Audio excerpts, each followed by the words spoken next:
September ತಿಂಗಳಲ್ಲಿ ವೃಷಭ ರಾಶಿಯವರಿಗೋಸ್ಕರ ಒಂದು ಅದ್ಭುತವಾದ ಗುಡ್ ನ್ಯೂಸ್ ಇದೆ. ಏನದು ಅಂತ ಹೇಳಬೇಕಾ? ಖಂಡಿತ ಹೇಳ್ತಾರೆ. ನಮಸ್ಕಾರ, ನಾನು ವಿಠಲ್ ಭಟ್ ಮಾತಾಡ್ತಾ ಇರುವಂಥದ್ದು.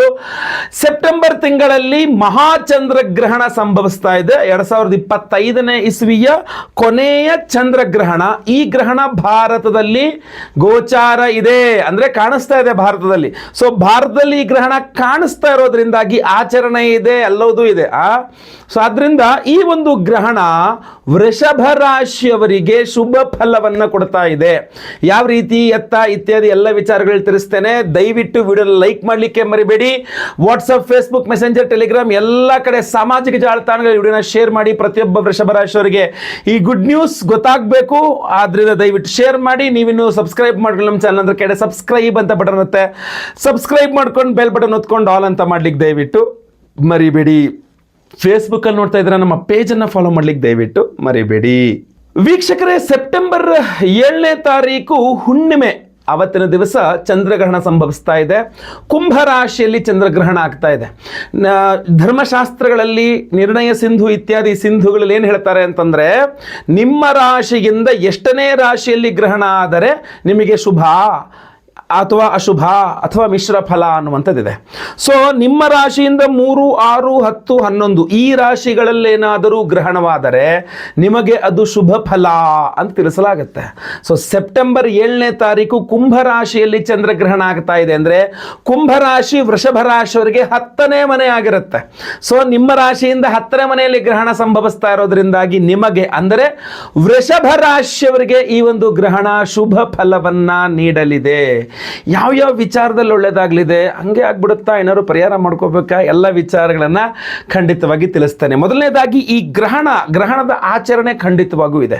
ಗ್ರಹಣ ಆಚರಣೆ ಇದೆ ಅಂತಂದ್ರೆ ಅವತ್ತಿನ ದಿವಸ ಬೆಳಗ್ಗೆ 11-12 ಗಂಟೆ ಒಳಗಡೆ ನೀವು ಆ್ಯಕ್ಚುಲಿ ಆರೋಗ್ಯಪೂರ್ಣವಾಗಿರತಕ್ಕಂಥ ವ್ಯಕ್ತಿಯಾಗಿದ್ದರೆ, ನೀವು ಸದೃಢಾಗಿ ಗಟ್ಟುಮುಟ್ಟಾಗಿ ಒಳ್ಳೆ ಆಳು ಚೆನ್ನಾಗಿದ್ದರೆ ನೀವು ಅಂತ ಆದರೆ ನೀವು ಅವತ್ತು 11 ಗಂಟೆ 12 ಗಂಟೆ ಲಾಸ್ಟ್, ಅದಾದಮೇಲೆ ಊಟ ಮಾಡೋಂಗಿಲ್ಲ, ನೀವು ಯಾವುದೇ ಆಹಾರ ಸೇವನೆ ಮಾಡೋಂಗಿಲ್ಲ, ನೀರು ಕುಡಿಯೋಂಗಿಲ್ಲ ಅಂತಿದೆ.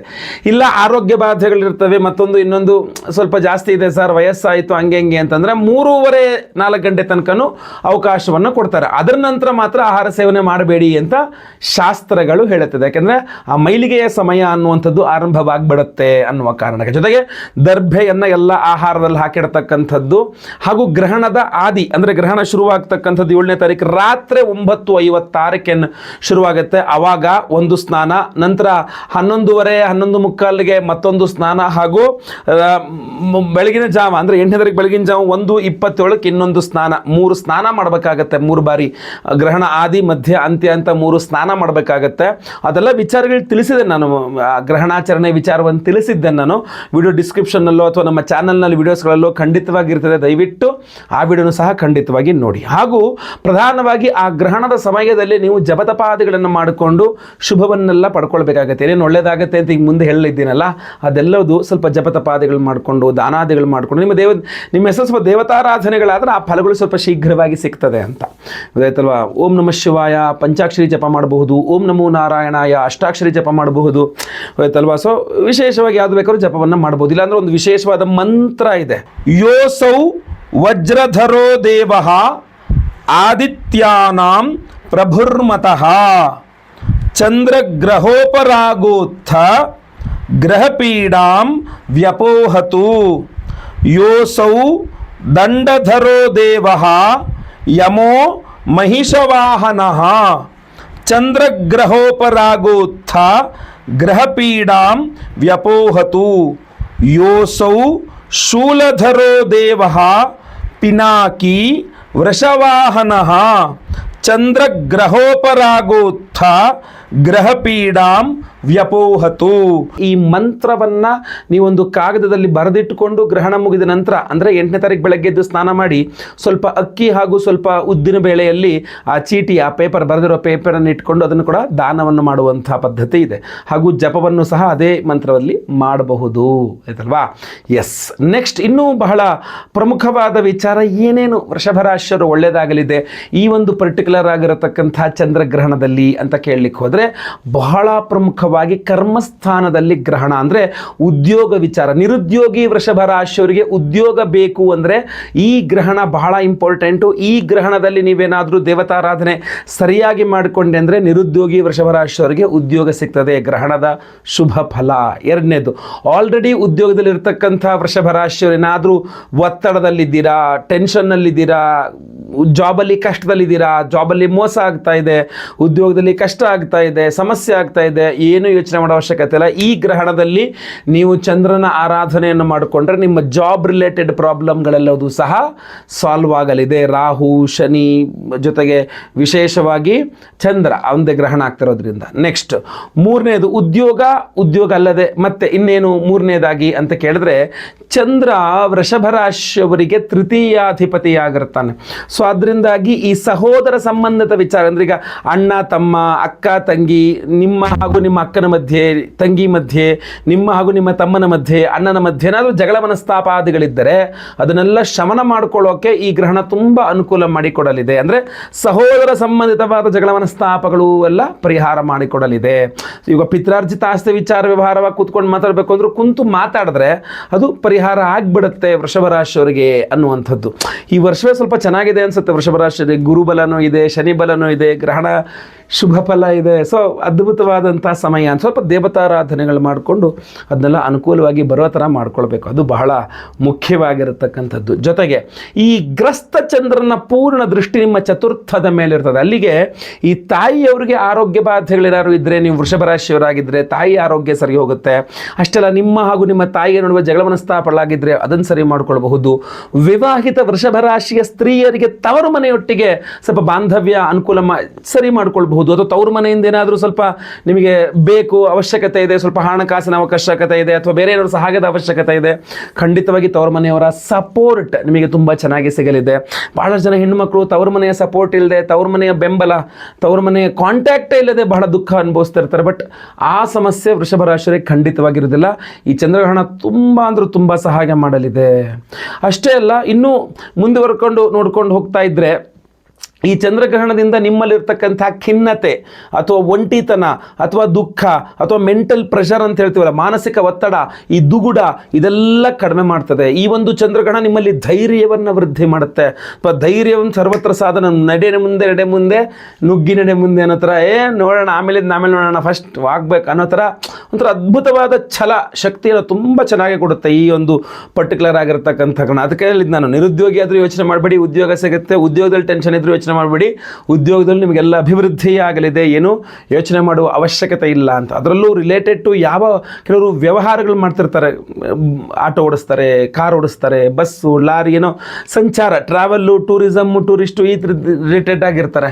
ಅಂಥವ್ರು ಕೂಡ ತುಂಬ ಅನುಕೂಲವಾಗತಕ್ಕಂಥ ಗ್ರಹಣದ ಫಲ ಆಯ್ತಲ್ವ. ಸೊ ಇದೆಲ್ಲದೂ ಸಹ ವೃಷಭ ರಾಶಿಯವರಿಗೆ ಒಂದು ಧೈರ್ಯವನ್ನು, ಸ್ಥೈರ್ಯವನ್ನು ಕೊಡ್ತಕ್ಕಂಥ ಗ್ರಹಣ. ಇನ್ನು ಈ ಎಲ್ಲ ವಿಚಾರವಾಗಿಂದಾಗಿ ಪರಿಹಾರಗಳು ಬಹಳ ಮುಖ್ಯವಾಗಿರ್ತದೆ. ಯಾಕೆಂದರೆ ಈ ಗ್ರಹಣದ ವಿಚಾರವಾಗಿ ನಾನು ಜಪ, ದಾನ ಇತ್ಯಾದಿಗಳ ವಿಚಾರಗಳು ನಿಮಗೆ ಏನು ತಿಳಿಸಿದ್ದೇನೆ, ಅದೇ ಥರ ನಾವು ನಿಮಗೋಸ್ಕರ ಮಾಡ್ತಕ್ಕಂಥ ವಿಶೇಷ ಪರಿಹಾರ ಇದೆ. ಆ ವಿಶೇಷ ಪರಿಹಾರ ಏನಪ್ಪಾ ಅಂತಂದರೆ, ವೀಕ್ಷಕರೇ, ಸೆಪ್ಟೆಂಬರ್ 7ನೇ ತಾರೀಕು ಚಂದ್ರಗ್ರಹಣದ ದಿವಸವೇ ನಮ್ಮ ಯಾಗಶಾಲೆಯಲ್ಲಿ ಚಂದ್ರಗ್ರಹಣ ಶಾಂತಿ ಹೋಮವನ್ನು ಮಾಡ್ತಾ ಇದ್ದೇವೆ. ಅಷ್ಟೇ ಅಲ್ಲ, ಬರೀ ಚಂದ್ರಗ್ರಹಣದ ದಿವಸ ಅಲ್ಲ, ಚಂದ್ರಗ್ರಹಣದ ದಿವಸ ಚಂದ್ರಗ್ರಹಣದ ಸಮಯದಲ್ಲಿಯೇ ನಾವು ವಿಶೇಷವಾಗಿ ಚಂದ್ರಗ್ರಹಣ ಶಾಂತಿ ಹೋಮವನ್ನು ಮಾಡ್ತಾ ಇದ್ದೇವೆ. ನೋಡಿ, ಗ್ರಹಣದ ಸಮಯದಲ್ಲಿ ಮಾಡುವ ದಾನ, ಗ್ರಹಣದ ಸಮಯದಲ್ಲಿ ಮಾಡುವ ತರ್ಪಣ, ಗ್ರಹಣ ಸಮಯದಲ್ಲಿ ಮಾಡುವ ಜಪತಪಾದಿಗಳು ಹಾಗೂ ಗ್ರಹಣದ ಸಮಯದಲ್ಲಿ ಮಾಡತಕ್ಕಂಥ ಹೋಮ ಯಜ್ಞಯಾಗಾದಿಗಳು 10 ಪಟ್ಟು 100 ಪಟ್ಟು 1000 ಪಟ್ಟಷ್ಟು ಫಲ ಕೊಡ್ತದೆ ಅಂತ ಶಾಸ್ತ್ರಗಳು, ಧರ್ಮಶಾಸ್ತ್ರ ಗ್ರಂಥಗಳು ನಮಗೆ ಉಲ್ಲೇಖಿಸುತ್ತೆ, ತಿಳಿಸುತ್ತೆ. ಗ್ರಹಣ ಸಮಯದಲ್ಲೇ ಮಾಡು, ಹೋಮ ಮಾಡ್ತೀಯ ಗ್ರಹಣ ಸಮಯದಲ್ಲಿ ಮಾಡು ಅಂತ. ಅದಕ್ಕೆ ಗ್ರಹಣ ಸಮಯವನ್ನು ಪರ್ವಕಾಲ ಅಂತ ಕರಿತೀವಿ. ನೋಡಿ, 7ನೇ ತಾರೀಕು ರಾತ್ರಿ 9:56 ಶುರುವಾಗುವಂತಹ ಗ್ರಹಣ ಮಧ್ಯರಾತ್ರಿ ಬೆಳಗಿನ ಜಾವ 1:27 ತನಕ ಇದೆ ಅಂತಂದರೆ 3:31 ತನಕ ಗ್ರಹಣ ಸಿಗುತ್ತೆ. ಭರ್ಜರಿ 3:30 ಗಂಟೆ ಗ್ರಹಣ ಸಿಗುತ್ತೆ. ಸೊ ಆದ್ದರಿಂದ ಅವತ್ತಿನ ಸಹ ನಾವು ಚಂದ್ರಗ್ರಹಣದ ಸಮಯದಲ್ಲೇ ರಾತ್ರಿಯೇ ನಾವು ಚಂದ್ರಗ್ರಹಣ ಶಾಂತಿ ಹೋಮವನ್ನು ಮಾಡ್ತಾ ಇದ್ದೇವೆ. ಇದ್ರ ಕಾಲ ಶುರುವಾದಾಗ ಅಂದರೆ ಸಾಯಂಕಾಲದಿಂದಲೇ ಅದೇನು ನಮ್ಮದು ಆ ನಿಷಿದ್ಧ ಕಾಲ ಶುರುವಾಗುತ್ತೆ ಆ ಸಮಯದಲ್ಲಿಯೇ ಸಂಕಲ್ಪ ಸೇವೆಯು ಕೂಡ ಮಾಡ್ತೇವೆ. ಅಂತಂದರೆ ಯಾರ್ಯಾರು ಸಂಕಲ್ಪ ಸೇವೆ ಕೊಡ್ತಾರೋ ಆ ಸಂಕಲ್ಪ ಲೈವ್ ಇರುತ್ತೆ ನಿಮ್ಮ ಸಂಕಲ್ಪ ಸೇವೆ. ಸೊ ಲೈವಲ್ಲಿ ಚಂದ್ರಗ್ರಹಣದ ದಿವಸ ಲೈವಲ್ಲಿ ನಿಮ್ಮ ಹೆಸರು ಸಂಕಲ್ಪ ಆಗುತ್ತೆ. ಚಂದ್ರಗ್ರಹಣದ ಸಮಯದಲ್ಲಿಯೇ ಚಂದ್ರಗ್ರಹಣ ಶಾಂತಿ ಹೋಮವನ್ನು ಮಾಡ್ತೀವಿ. ಹಾಗೂ ವಿಶೇಷವಾಗಿ ಇದೊಂದು ಶ್ವೇತಾರ್ಕ ರತ್ನಗಳ ಬ್ರಾಸ್ಲೆಟ್ ಇದೆ.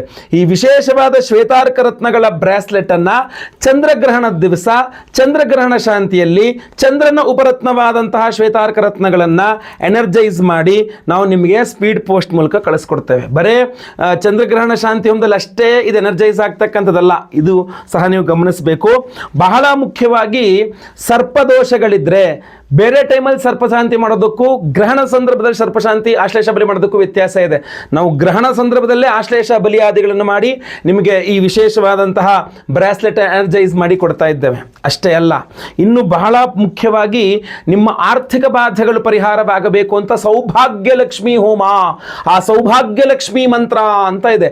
ಆ ವಿಶೇಷವಾದ ಸೌಭಾಗ್ಯ ಲಕ್ಷ್ಮಿ ಮಂತ್ರವನ್ನು ಚಂದ್ರಗ್ರಹಣದ ದಿವಸ ಚಂದ್ರಗ್ರಹಣ ಸಮಯದಲ್ಲಿಯೇ ಸೌಭಾಗ್ಯ ಲಕ್ಷ್ಮಿ ಹೋಮವನ್ನು ಮಾಡಿ ಅದರಲ್ಲೂ ಈ ಬ್ರಾಸ್ಲೆಟ್ ಎನರ್ಜೈಸ್ ಆಗುತ್ತೆ. ನಿಮ್ಮ ಆರ್ಥಿಕ ಬಾಧೆ, ಸಾಲ ಬಾಧೆಗಳು ಎಲ್ಲ ಪರಿಹಾರವಾಗಬೇಕು ಅಂತ ನೀವು ಜಸ್ಟ್ ಆಲೋಚನೆ ಮಾಡಿ, ಇಮ್ಯಾಜಿನ್ ಮಾಡಿ, ಗ್ರಹಣದ ಸಮಯ ಪರ್ವಕಾಲದಲ್ಲಿ ಎನರ್ಜೈಸ್ ಆಗುವಂತಹ ಒಂದು ಬ್ರಾಸ್ಲೆಟ್ ಎಷ್ಟು ಪವರ್ಫುಲ್ ಆಗಿರ್ತದೆ ಅಂತ. ಅಷ್ಟೇ ಅಲ್ಲ, ನೀವು ಏನನ್ನು ಚಿಂತನೆ ಮಾಡಿದ್ರೆ ಅದನ್ನು ಕೊಡ್ತಕ್ಕಂಥದ್ದು ಚಿಂತಾಮಣಿ ಗಣಪತಿ ಅಂತ ಬಹಳ ಪವರ್ಫುಲ್. ಆ ಚಿಂತಾಮಣಿ ಗಣಪತಿ ಮಂತ್ರ ಅಂತ ಬರ್ತೀಗ ಕೆಲವರಿಗೆ ಉದ್ಯೋಗ ಇಲ್ಲ, ಅವರಿಗೆ ಉದ್ಯೋಗ ಬೇಕು. ಇನ್ನು ಕೆಲವರಿಗೆ ಉದ್ಯೋಗದಲ್ಲಿ ಪ್ರಮೋಷನ್ನು ಇತ್ಯಾದಿ ಸ್ಯಾಲ್ರಿ ಹೈಕು ಟ್ರಾನ್ಸ್ಫರ್ ಬೇಕು. ಇನ್ನು ಕೆಲವರಿಗೆ ವ್ಯಾಪಾರ ಬೇಕು, ಇನ್ನು ಕೆಲವರಿಗೆ ಹಣಕಾಸು ಬೇಕು, ಕೆಲವರಿಗೆ ಮದುವೆ ಆಗಿಲ್ಲ ಮದುವೆ ಆಗಬೇಕು, ಕೆಲವರಿಗೆ ಮದುವೆ ಆಗಿದೆ ಮಕ್ಕಳಾಗಿಲ್ಲ ಮಕ್ಕಳಾಗಬೇಕು, ಇನ್ನು ಕೆಲವರಿಗೆ ಆರೋಗ್ಯ ಬೇಕು. ಒಬ್ಬೊಬ್ಬರಿಗೆ ಒಂದೊಂದು ಬೇಕಾಗುತ್ತೆ. ಒಬ್ಬೊಬ್ಬರ ಚಿಂತನೆ, ಒಬ್ಬೊಬ್ಬರ ಕಾಮನೆ ಒಂದೊಂದು ರೀತಿಯಲ್ಲಿ ಇರ್ತದೆ. ಅವ್ರಿಗೆ ಏನೋ ತುಂಬ ಬೇಕು ಅವಶ್ಯಕತೆ ಇರ್ತದೆ. ಎಲ್ಲ ಮನುಷ್ಯರ ಎಲ್ಲ ಆ ಆಸೆಗಳ ವಿಭಿನ್ನವಾದಂಥ ಆಸೆಗಳನ್ನು ಈಡೇರಿಸುವಂಥ ಒಂದು ದೇವರು ಯಾವುದು ಅಂತಂದರೆ ಚಿಂತಾಮಣಿ ಗಣಪತಿ. ಆ ಚಿಂತಾಮಣಿ ಗಣಪತಿಯ ಮಂತ್ರದಿಂದ ಚಿಂತಾಮಣಿ ಗಣಪತಿಯನ್ನ ಚಂದ್ರಗ್ರಹಣದ ದಿವಸ ಚಂದ್ರಗ್ರಹಣ ಸಮಯದಲ್ಲಿಯೇ ಚಿಂತಾಮಣಿ ಗಣಪತಿ ಹೋಮವನ್ನು ಮಾಡಿ ಈ ವಿಶೇಷವಾದ ಬ್ರಾಸ್ಲೆಟ್ನ ಅದರ ಎನರ್ಜೈಸ್ ಮಾಡ್ತೇವೆ. ಇದನ್ನು ಧಾರಣೆ ಮಾಡಿಕೊಂಡಾಗ ನೀವು ಏನು ಚಿಂತನೆ ಅಂದರೆ ನಿಮ್ಗೆ ಏನು ಆಸೆ ಇರುತ್ತೋ ಆ ಲೈವಲ್ಲಿ ಹೋಮ ನೋಡಿಕೊಂಡು ನೀವು ಪ್ರಾರ್ಥನೆಯನ್ನು ಮಾಡ್ಕೊಳ್ಬೋದು. ನಂದು ಇಂಥದ್ದು ಪರಮಾತ್ಮ ನಂಗೆ ಈ ಕೆಲಸ ಆಗೋಂಗೆ ಮಾಡಿಕೊಡು ಅಂತ ಹೇಳಿ ಅದು ಸಾಧ್ಯ ಇದೆ. ಅದ್ರ ಜೊತೆಗೆ ಅದರ ಧಾರಣೆ ಎಲ್ಲ ಹೋಮಗಳ ಭಸ್ಮ, ನಾಗಾರಾಧನೆ, ಅರ್ಶಿನ ಪ್ರಸಾದ ನೀವು ಹಣೆಯಲ್ಲಿ ಹಚ್ಕೊಳ್ತೀರಾ, ಅದು ಕೂಡ ತುಂಬ ಅನುಕೂಲವಾಗ್ತಕ್ಕಂಥದ್ದು ನಿಮಗೆ. ಸೊ ಅದರಿಂದ ಸಂಕಲ್ಪ ಸೇವೆಗೆ ಹೆಸರು ಕೊಟ್ಕೊಳ್ಳಿ. ಗುರುದೋಷ ಪರಿಹಾರಕ್ಕೆ ಗುರು ಶಾಂತಿ, ಶನಿಪೀಠ ಪರಿಹಾರಕ್ಕೆ ಶನಿ ಶಾಂತಿ, ಸಂತಾನ ಇಲ್ಲದವರಿಗೆ ಸಂತಾನ ಆಗಬೇಕು ಅಂದರೆ ಸಂತಾನ ಗೋಪಾಲ ಕೃಷ್ಣ ಹೋಮವನ್ನು ಸಹ ಮಾಡ್ತಾ ಇದ್ದೇವೆ. ಸೊ ಎಲ್ಲ ಹೋಮಗಳು ವಿಶೇಷವಾಗಿ ಮಹಾಚಂದ್ರಗ್ರಹಣ ಶಾಂತಿ ಹೋಮ. ಒಬ್ಬರಿಗೆ ಒಂದೇ ಸಂಕಲ್ಪ ಸೇವೆ. ಸ್ಕ್ರೀನ್ ಕಾಣುವಂಥ ನಂಬರಿಗೆ ನೀವು ನಿಮ್ಮ ಹೆಸರು, ಗೋತ್ರ ಗೊತ್ತಿದ್ರೆ, ನಕ್ಷತ್ರ ಗೊತ್ತಿದ್ರೆ, ರಾಶಿ ಗೊತ್ತಿದ್ರೆ ಖಂಡಿತವಾಗಿ ನಮಗೆ ವಾಟ್ಸಪ್ ಮಾಡಿಬಿಡಿ ಬೇಗ. ಹಾಗೂ ಬೇಗ ರಿಜಿಸ್ಟರ್ ಮಾಡ್ಕೊಳ್ಳಿ. ಯಾಕಂದರೆ ಬಹಳ ಒಂದು ಲಿಮಿಟೆಡ್ ಆಗಿರ್ತಕ್ಕಂಥ ಸ್ಟಾಕು, ನಮ್ಮ ಸ್ಟಾಕ್ ಖಾಲಿ ಆಗೋಯ್ತು ಅಂದರೆ ನಾವು ಆಮೇಲೆ ಮತ್ತೆ ಪುನಃ ಸಂಕಲ್ಪ ಸೇವೆ ತೊಗೊಳಕ್ಕಾಗಲ್ಲ, ಪ್ರಸಾದ ಬೇಗ ಕಳ್ಸೋಕ್ಕಾಗಲ್ಲ ಅನ್ನೋ ಕಾರಣಕ್ಕೆ. ಸೊ ಅದರಿಂದ ಬೇಗ ಬೇಗ ನಿಮ್ಮ ವಿವರಗಳನ್ನು ವಾಟ್ಸಪ್ ಮಾಡ್ಕೊಳ್ಳಿ. ಲೈವಲ್ಲಿ ಮೆಸೇಜ್ ಸಂಕಲ್ಪ ಆಗುತ್ತೆ. ಗ್ರಹಣದ ಸಮಯದಲ್ಲಿಯೇ ಚಂದ್ರಗ್ರಹಣ ಶಾಂತಿ ಹೋಮ ಆಗುತ್ತೆ. ಹಾಗೂ ಗ್ರಹಣದ ಮರುದಿನ ನಿಮಗೆ ಸೋಮವಾರ ಅವತ್ತು ರಾತ್ರಿ ಎಲ್ಲ ಹೋಮ ಆಗಿರುತ್ತೆ. ಸೊ ಬೆಳಗ್ಗೆ ಎಲ್ಲ ಪ್ಯಾಕಿಂಗ್ ಆಗಬೇಕಾಗುತ್ತೆ. ಸೊ ನಿಮಗೆ ಮಂಗಳವಾರ ನಾವು ಇಲ್ಲಿಂದ ಪ್ರಸಾದವನ್ನು ಕಳಿಸ್ಕೊಡ್ತೇವೆ. ಸೊ ನಿಮಗೆಲ್ಲರಿಗೂ ಸಹ ಪೋಸ್ಟಲ್ಲಿ ಬರ್ತದೆ. ಆ ಪೋಸ್ಟಲ್ಲಿ ನಿಮಗೆ ಸ್ಪೀಡ್ ಪೋಸ್ಟಲ್ಲಿ ಒಂದು ವಿಶೇಷವಾದಂತಹ ಬ್ರಾಸ್ಲೆಟ್ ಇರುತ್ತೆ ಧಾರಣೆ ಮಾಡ್ಕೊಳ್ಳೋಕ್ಕೆ. ಇದ್ರ ಜೊತೆಗೆ ಎಲ್ಲ ಹೋಮಗಳ ಭಸ್ಮ, ನಾಗಾರಾಧನೆ, ಅರ್ಶನ ಪ್ರಸಾದ ಎಲ್ಲದೂ ಸಹ ಅದರಲ್ಲಿ ಹಾಕಿ ಕಳಿಸ್ಕೊಡ್ತೇವೆ. ಖಂಡಿತವಾಗಿ ಪ್ರತಿಯೊಬ್ಬರು ಬ್ರಾಸ್ಲೆಟ್ ಧಾರಣೆ ಮಾಡ್ಕೊಳ್ಳಿ, ಪ್ರಸಾದ ಹಣೆಯಲ್ಲಿ ಇಟ್ಕೊಳ್ಳಿ, ಪ್ರಾರ್ಥನೆ ಮಾಡ್ಕೊಳ್ಳಿ. ಖಂಡಿತವಾಗಿ ನಿಮಗೆ ಅನುಕೂಲ ಆಗುತ್ತೆ. ಜೊತೆಗೆ ಬಹಳ ಇಂಪಾರ್ಟೆಂಟು, ಒಂದು ಚಂದ್ರ ಬಿಂಬವನ್ನು ಕಳಿಸ್ಕೊಡ್ತೇನೆ. ಆ ಪರ್ಟಿಕ್ಯುಲರ್ ಚಂದ್ರ ಬಿಂಬನ ಮಾತ್ರ ನೀವು ಒಂದು ಬೊಗಸೆ ಅಕ್ಕಿಯಲ್ಲೋ ಅಥವಾ ಒಂದು ಬೊಗಸೆ ಉದ್ದಿನ ಬೇಳೆನಲ್ಲೋ ಅದನ್ನು ಇಟ್ಬಿಟ್ಟು ಮನೆ ಹತ್ತಿರದಲ್ಲಿರುವ ಯಾವುದಾದ್ರು ದೇವಸ್ಥಾನದಲ್ಲಿ ಅರ್ಚಕರಿಗೆ ದಾನ ಮಾಡಿಬಿಡಿ. ಖಂಡಿತವಾಗಿ ಅನುಕೂಲವಾಗುತ್ತೆ. ಇಲ್ಲಿ ತನಕ ವಿಡಿಯೋ ನೋಡಿದ್ದೀರಾ? ಓಂ ನಮೋ ನಾರಾಯಣಾಯ ಅಥವಾ ಓಂ ನಮಃ ಶಿವಾಯ ಅಂತ ಕಮೆಂಟ್ ಮಾಡಿ. ನೀವು ಇಲ್ಲಿ ತನಕ ವಿಡಿಯೋ ನೋಡಿದ್ದೀರಾ ಅಂತ ನನಗೂ ಗೊತ್ತಾಗುತ್ತೆ. ಹಾಗೂ ಗ್ರಹಣದ ರಿಲೇಟೆಡ್ ಆಗಿ ನಿಮಗೆ ಏನೇ ಪ್ರಶ್ನೆಗಳಿದ್ದರೂ ಸಹ ದಯವಿಟ್ಟು ಕಮೆಂಟ್ ಮಾಡಿ. ನಿಮ್ಮ ಪ್ರಶ್ನೆಗಳಿಗೂ ಖಂಡಿತವಾಗಿ ನಾನು ಓದ್ತೇನೆ, ಅದಕ್ಕೆ ಉತ್ತರಿಸುವ ಪ್ರಯತ್ನವನ್ನು ಖಂಡಿತವಾಗಿ ಮಾಡ್ತೇನೆ. ಒಳ್ಳೆಯದಾಗಲಿ. ವಿಡಿಯೋ ಇಷ್ಟ ಆದರೆ ದಯವಿಟ್ಟು ಲೈಕ್ ಮಾಡಲಿಕ್ಕೆ ಮರಿಬೇಡಿ. ವಾಟ್ಸಪ್, ಫೇಸ್ಬುಕ್, ಮೆಸೆಂಜರ್, ಟೆಲಿಗ್ರಾಮ್ ಎಲ್ಲ ಕಡೆ ಸಾಮಾಜಿಕ ಜಾಲತಾಣಗಳಲ್ಲಿ ವಿಡಿಯೋನ ಶೇರ್ ಮಾಡಲಿಕ್ಕೆ ಮರಿಬೇಡಿ ದಯವಿಟ್ಟು. ಇನ್ನು ಸಬ್ಸ್ಕ್ರೈಬ್ ಮಾಡ್ಕೊಂಡ್ರೆ ದಯವಿಟ್ಟು ಕಡೆ ಸಬ್ಸ್ಕ್ರೈಬ್ ಅಂತ ಬಟರಂತೆ ಸಬ್ಸ್ಕ್ರೈಬ್ ಮಾಡ್ಕೊಂಡು ಬೆಲ್ ಬಟನ್ ಹೊತ್ಕೊಂಡು ಆಲ್ ಅಂತ ಮಾಡ್ಲಿಕ್ಕೆ ದಯವಿಟ್ಟು ಮರಿಬೇಡಿ. ಮುಂದಿನ ವಿಡಿಯೋದಲ್ಲಿ ಮತ್ತೆ ಪುನಃ ಸಿಗ್ತೇನೆ. ಎಲ್ಲರಿಗೂ ಒಳ್ಳೆಯದಾಗಲಿ. ಲೋಕ ಸಮಸ್ತ ಸುಖಿನೋ ಭವಂತು. ನಾರಾಯಣ ನಾರಾಯಣ ನಾರಾಯಣ.